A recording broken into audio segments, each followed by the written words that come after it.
En el programa de hoy, el Papa Francisco pide que ferias internacionales contribuyan a una economía global más justa y humana. Además, el primer ministro de Croacia se reunió con el pontífice. Y Obras Misionales Pontificias realiza cursos sobre comunicación y misión en Roma.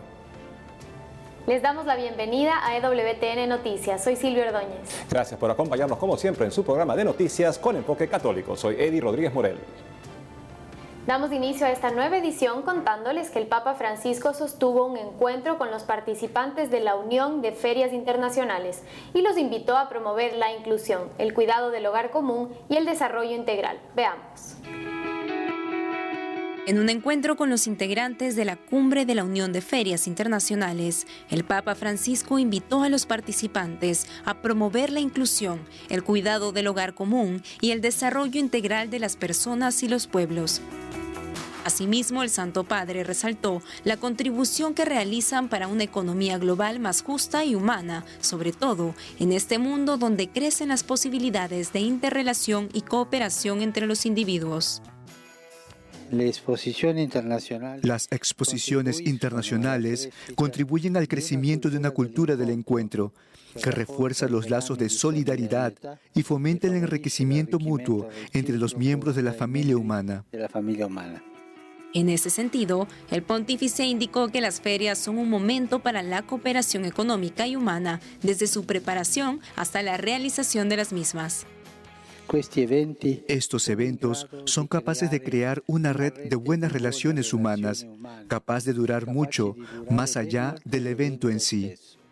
Finalmente, el Santo Padre dijo a los participantes de la Cumbre de la Unión de Ferias Internacionales que pueden sentirse orgullosos cuando generan una conciencia más sólida al servicio del bien común y del desarrollo integral. En otras noticias, el Santo Padre recibió en una audiencia a Andrej Plenković, primer ministro del gobierno de la República de Croacia. Conozcamos los detalles. El Papa Francisco recibió en audiencia en el Vaticano a Andrej Plenković, primer ministro del gobierno de la República de Croacia, quien posteriormente se reunió con el secretario del Estado Vaticano, el cardenal Pietro Parolin, acompañado por Monseñor Paul Richard Gallagher, secretario para las relaciones con los estados. Durante las conversaciones que se dieron en la Secretaría de Estado, según un comunicado de la Oficina de Prensa de la Santa Sede, se expresó el reconocimiento por las buenas relaciones bilaterales existentes y la intención de desarrollar ulteriormente la colaboración en los sectores de interés mutuo. Por otro lado, se examinaron los principales compromisos del semestre de la presidencia croata con el Consejo de la Unión Europea, haciéndose especial referencia a los desafíos que conciernen al futuro de Europa. Por último, se tocaron varias cuestiones internacionales y regionales, entre ellas la situación del pueblo croata en Bosnia y Herzegovina, las migraciones, la paz y la seguridad. Continuando con las informaciones, el expresidente de Brasil, Lula da Silva, informó que visitará al Papa Francisco, lo que generó polémica en Brasil por el caso de corrupción que lleva a cargo. Veamos. El expresidente de Brasil, Luiz Inácio Lula da Silva, condenado a 8 años y 10 meses de prisión por corrupción y lavado de dinero, informó que visitará al Papa Francisco en el Vaticano el próximo 12 de febrero. Como se recuerda, inicialmente estuvo en prisión durante 19 meses en Curitiba, pero salió de la cárcel el 9 de noviembre de 2019, luego de que el Tribunal Supremo revocó un criterio establecido hace 3 años, permitiendo que los condenados solo entren en prisión cuando la sentencia sea firme. Es así que en medio de todo esto, el expresidente expresó en su cuenta de Twitter las ganas de conocer al Santo Padre y agradecerle por la solidaridad que le brindó en un momento difícil de su vida, así como también por la dedicación que tiene con el pueblo oprimido. Según el portal de noticias El Observador, fue Alberto Fernández, actual presidente de Argentina, quien en medio de una audiencia con el obispo de Roma le consultó si podía recibir a Lula, a lo que el Papa le dijo que estaría encantado. La noticia de este encuentro ha generado polémica en Brasil, ya que debido al posible viaje, el expresidente tendrá que faltar a una audiencia pública en un proceso en el que es acusado de corrupción pasiva por la ampliación de incentivos fiscales para los fabricantes de automóviles instalados en las regiones norte y noroeste del país. Este caso se ve en un juzgado federal en Brasilia y por ello los abogados de Lula solicitaron formalmente la postergación de dicha audiencia. Ahora les contamos que la Santa Sede divulgó un video con las intenciones de oración del Santo Padre para este mes de febrero, en el que el Papa pide escuchar los gritos de los migrantes, que a menudo son víctimas del tráfico y de la trata de personas. Escuchemos.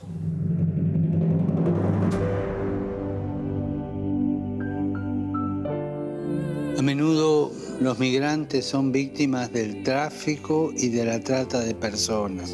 Entre otras causas, sucede esto por la corrupción de los que están dispuestos a hacer cualquier cosa con tal de enriquecerse. El dinero de sus negocios son negocios sucios, mañosos. Es dinero manchado de sangre. No exagero, es dinero manchado de sangre. Recemos para que el clamor de los hermanos migrantes, víctimas del tráfico criminal y de la trata de personas, sea escuchado y sea considerado.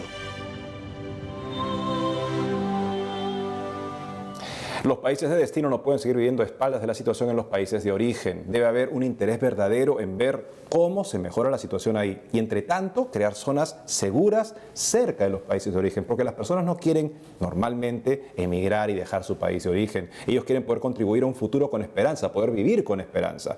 Y eso debe ser la política inteligente de parte de los países que son el destino de las personas, porque parece que no hay otra alternativa.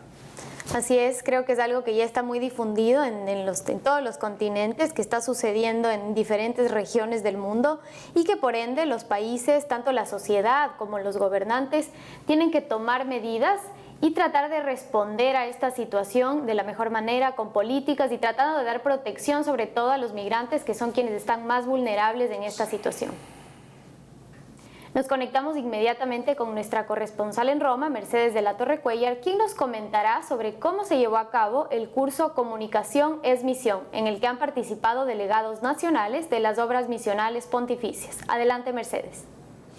Hola a todos, me alegra saludarlos desde la Plaza de San Pedro en el Vaticano. En esta ocasión queremos informarles sobre un curso que se ha llevado a cabo en Roma esta semana, en el que han participado delegados nacionales de las obras misionales pontificias, titulado Comunicación es Misión. Este curso ha sido impartido en español y se ha realizado en el Centro Internacional de Animación Misionera, localizado en la Pontificia Universidad Urbaniana de Roma.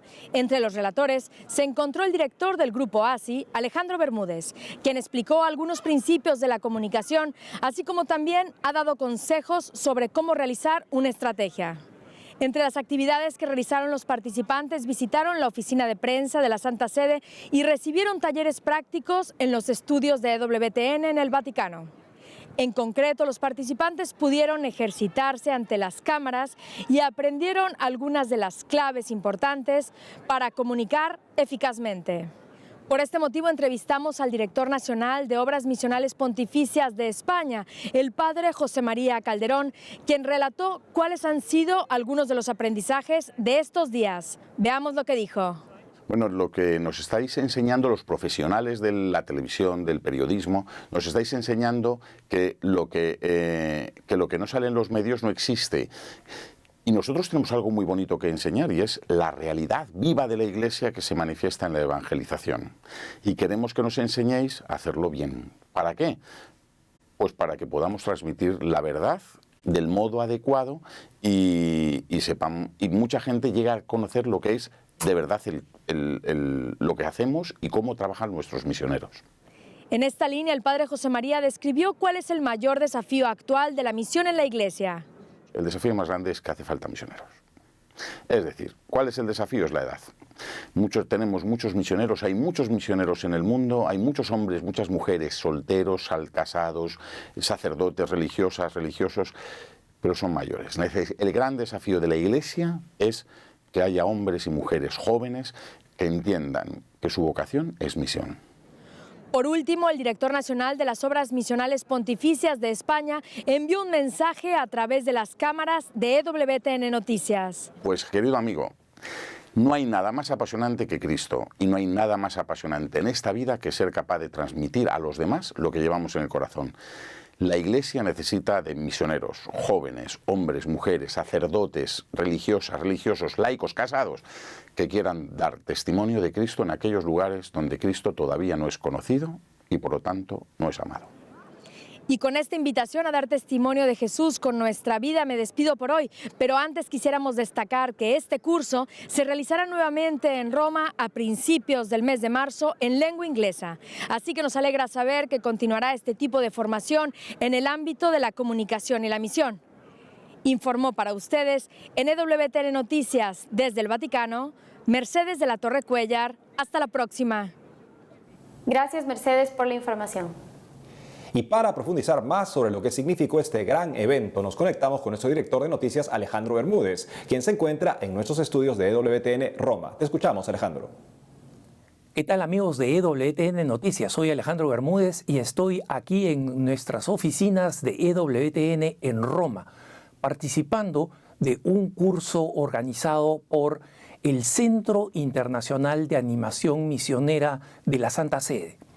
Es un programa que se ha dirigido a líderes hispanos, hispanohablantes del continente de América Latina, que se encargan de promover las misiones, las obras misionales pontificias en toda la región.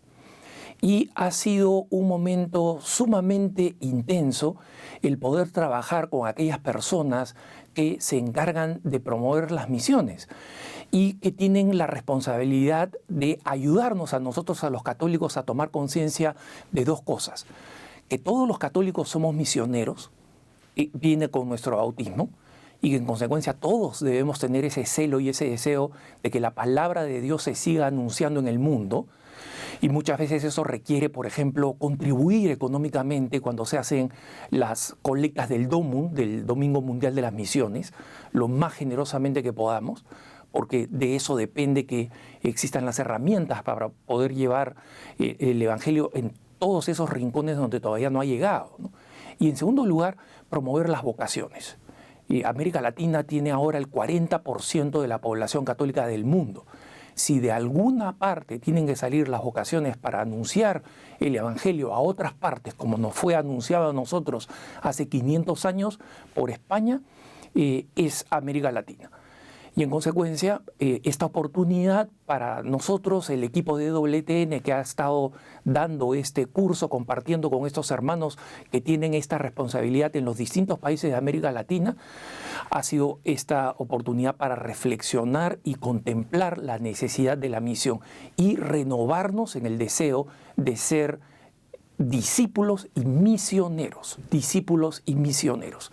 Entonces, hermanos, es una renovación de resoluciones que hacemos los católicos.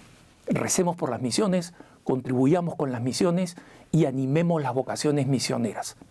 Los dejo en compañía de la mejor información, EWTN Noticias. Gracias, Alejandro. Amigos, tenemos que hacer una pausa, pero al volver, Iglesia en Venezuela realizó un encuentro de los equipos de la Pastoral Educativa. Por otro lado, el presidente de Argentina reiteró que enviará proyecto para despenalizar aborto. Ya regresamos con más información en EWTN Noticias.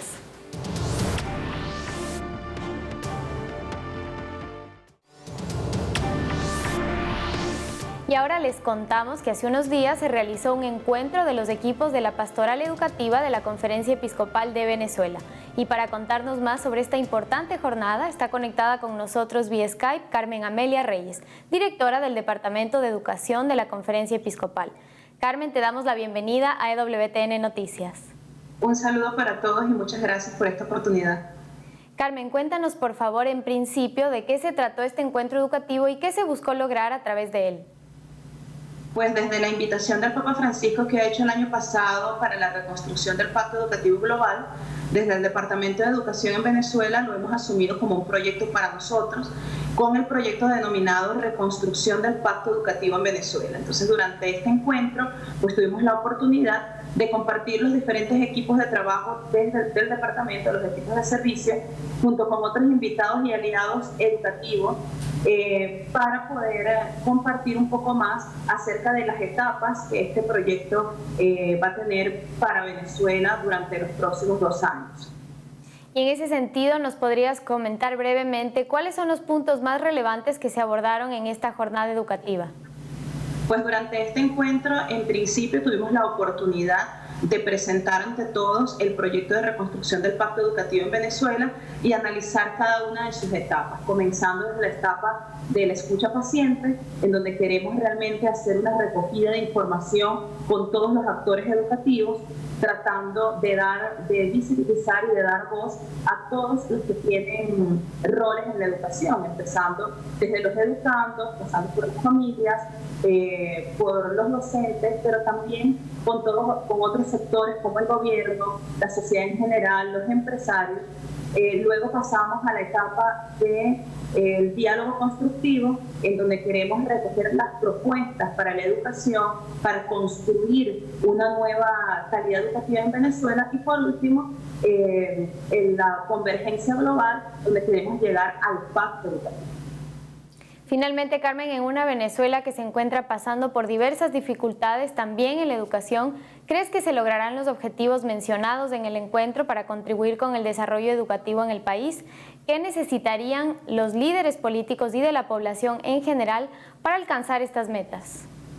Bueno, en primer lugar, la obra no es nuestra, la obra es del Señor, por lo tanto, la esperanza es lo que priva en el cumplimiento de los objetivos. Tenemos mucha esperanza en este proyecto. A todos aquellos que se lo hemos presentado nos han dicho que urge que nosotros realmente llevemos adelante o lidericemos este camino de construcción de este pacto, donde lleguemos a unos mínimos para la educación de Venezuela.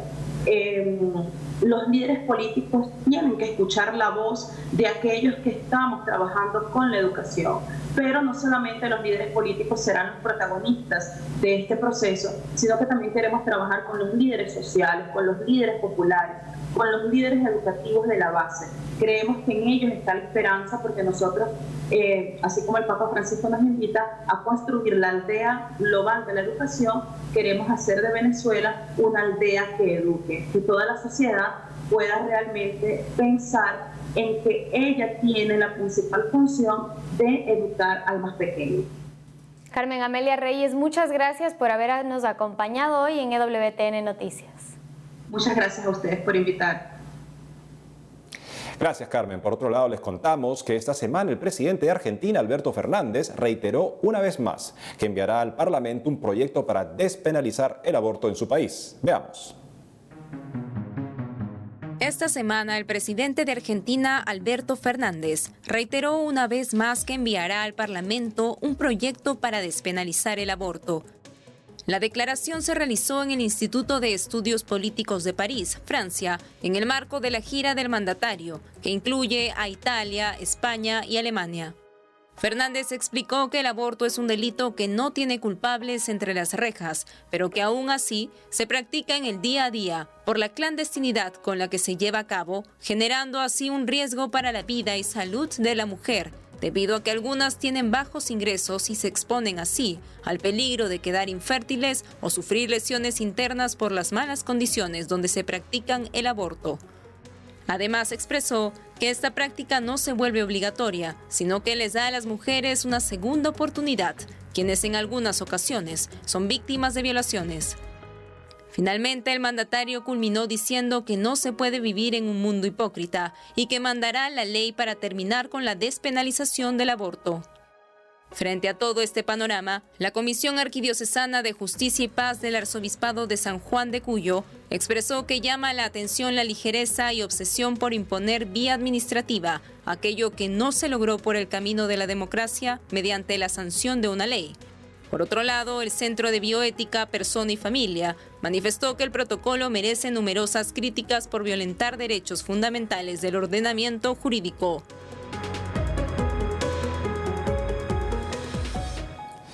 Una gira de escándalos, lamentablemente, esta visita del presidente Fernández y estas declaraciones, justamente a la luz de su reciente encuentro con el Papa y también del hecho de que ha trascendido que participó de una misa celebrada por un funcionario vaticano en la cripta vaticana y comulgó junto con una mujer que no es su esposa sacramental. Verdaderamente parece que a algunas personas no les importa la defensa de la vida y tampoco les importa el estado del alma de este hombre que está en un estado gravísimo porque está comulgando a la vez que pretende impulsar la despenalización del aborto en su país. Grave, muy grave la situación del señor Fernández espiritualmente. Ojalá alguien tenga la valentía de decírselo. En otras noticias les contamos que los cubanos en la isla, así como los exiliados, celebraron a la patrona de Camagüey, la Virgen de la Candelaria. Veamos. Hace unos días, en el marco de la fiesta de la purificación de la Virgen María y la presentación del Señor, los cubanos dentro de la isla, así como los exiliados, festejaron a la Virgen de la Candelaria, patrona de Camagüey. Por un lado, los residentes cubanos en Miami se reunieron en la ermita de la Virgen de la Caridad del Cobre para honrar a la Madre de Dios con una solemne misa. Durante la celebración eucarística, el sacerdote invitó a los cubanos que peregrinan en el exilio a acercarse a Jesús con nostalgia, pero también con mucha fe. Además, los exhortó a rezar a la Virgen María para que sea luz en una Cuba que se anhela libre y así puedan realizar algún día esta festividad mariana en su ciudad natal. Por otro lado, en la ciudad de Camagüey, Cuba, igualmente se celebró a la Virgen de la Candelaria y los 506 años de fundación de la ciudad. Esto se llevó a cabo con una misa que fue presidida por el arzobispo de La Habana, cardenal Juan de la Caridad García Rodríguez, quien antes fue arzobispo de Camagüey del 2002 al 2016. En su homilía, el purpurado pidió a los matrimonios leer el Evangelio entre ellos y a los recién casados los invitó a no tener miedo a tener hijos, sino a abrirse a la vida. Finalmente, recordó que la Virgen es madre y sabe lo que es ser mamá, por lo que nos alumbrará en este camino de evangelización. Y está conectado con nosotros nuestro corresponsal en México, Diego López Colín, quien nos contará sobre la actualidad de la iglesia en ese país. Adelante, Diego. Hola Silvia, hola Eddie, los saludo desde la Ciudad de México para contarles que luego de la polémica que se suscitara por la boda de la hija del famoso narcotraficante Joaquín El Chapo Guzmán, la diócesis de Culiacán negó algún vínculo con la familia y aseguró no saber que el templo se cerró durante la celebración. El obispo de Culiacán, Jonás Guerrero, señaló a un medio local que su diócesis no tiene ninguna complicidad con el cártel de Sinaloa, por el hecho de que la hija del Chapo Guzmán, Alejandra Guzmán Salazar, haya celebrado su matrimonio religioso en la catedral de Culiacán. Agregó también que ni siquiera se enteró de esa boda, ni mucho menos supo quiénes eran los novios. Además aclaró que cuando se va a realizar una boda en cualquier templo, las oficinas parroquiales jamás piden información a los contrayentes sobre sus actividades profesionales. Y sobre la versión de que sicarios fuertemente armados y vehículos de narcotraficantes acordonaron el área de la catedral mientras se celebraba la boda, el obispo Jonás Guerrero indicó que tampoco supo de este dispositivo de seguridad y acotó que no es responsabilidad de su diócesis vigilar las calles alrededor de la catedral. En otras noticias quiero contarles que 800 jóvenes de distintas partes del mundo se reunieron en el encuentro de Regnum Christi 2020 con el objetivo de acercar a los jóvenes a la vida apostólica y a la oración. Con el corazón encendido y mucha motivación, jóvenes de México, Costa Rica, Guatemala, El Salvador, Colombia, Venezuela e Italia se congregaron en Mérida, Yucatán, para formarse en temas sobre inteligencia afectiva, comunicación y noviazgo. Además, el programa incluyó 2 conferencias magistrales. Una de ellas fue el testimonio de Patricia Sandoval, ex promotora del aborto, quien quedó embarazada en 3 ocasiones y abortó en todas. Entró a trabajar en una clínica abortiva de Planned Parenthood de California, donde según ella descubrió el negocio del aborto y la mentira del sexo seguro. También se realizó una magna misa presidida por el arzobispo de Yucatán, Monseñor Gustavo Rodríguez, y concelebrada por 20 legionarios de Cristo. En su homilía reflexionó sobre el valor de la conversión, a estar consciente de que cualquier puede caer en lo más bajo, y motivó a los jóvenes a vencer los miedos que paralizan. Para finalizar, quiero contarles que la diócesis de Zacatecas fue sede del primer encuentro de coordinadores provinciales y diocesanos de la pastoral penitenciaria en México. con el objetivo de buscar un camino común que favorezca el quehacer de la Iglesia ante la persona privada de libertad en las cárceles del país, se dio la primera reunión de pastoral penitenciaria católica en México en el Seminario Diocesano de Zacatecas. Se analizaron las alegrías y los dolores, así como el gran sueño de conformar una pastoral interdisciplinaria conformada por obispos, sacerdotes, religiosos y laicos, que vayan marcando un proceso donde se haga camino en la unidad. Además, durante esta jornada se dieron consejos de cómo enseñar a los jóvenes que cumplen condenas el amor por la casa común a través del arte y el reciclaje. Esta primera reunión de la pastoral penitenciaria pretende ser un esfuerzo, como muchos otros, para la construcción de la paz en el país. Amigos, esta es toda la información que tengo desde Ciudad de México. Les mando a todos un fuerte abrazo allí en el estudio. Reportó para EWTN Noticias, Diego López. Gracias, Diego. Y para terminar, les comentamos que el próximo 12 de febrero se presentará la exhortación apostólica posinodal del Papa Francisco a partir del Sínodo de la Amazonía. Así que recemos para que las conclusiones sean positivas. Así es, amigos, y con esto hemos llegado al final del programa de hoy. Les queremos desear un lindo fin de semana. Muchas gracias por acompañarnos en esta semana y no se olviden de seguirnos en nuestras redes sociales.